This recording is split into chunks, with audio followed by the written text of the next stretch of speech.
കോഴിക്കോട് പാളയം bus സ്റ്റാൻഡിൽ യുവാവ് നിർത്തിയിട്ട 2 സ്വകാര്യ ബസ്സുകളുടെ ചില്ലുകൾ തകർന്നു. ഇതേ യുവാവ് അടുത്തിടെ മാവൂർ ബസ് സ്റ്റാൻഡിൽ നിന്നും ബസിന്റെ ചില്ല് തകർത്തിരുന്നു.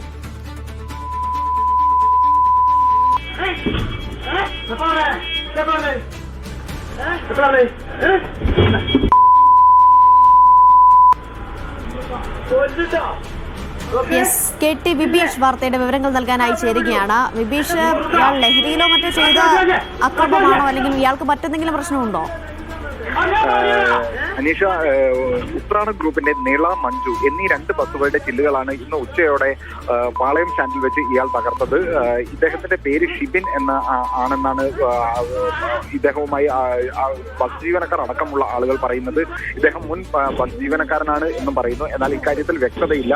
നേരത്തെ മാവൂർ ബസ് സ്റ്റാൻഡിൽ വെച്ചിട്ട് നിള എന്ന ബസിന്റെ ചില്ലും ഇദ്ദേഹം തകർത്തിരുന്നു. അന്ന് ബസ്സുടമയായ നിഖിൽ മാവൂർ പോലീസിൽ പരാതി നൽകിയെങ്കിലും അന്ന് പോലീസ് പരാതി സ്വീകരിച്ചിരുന്നില്ല.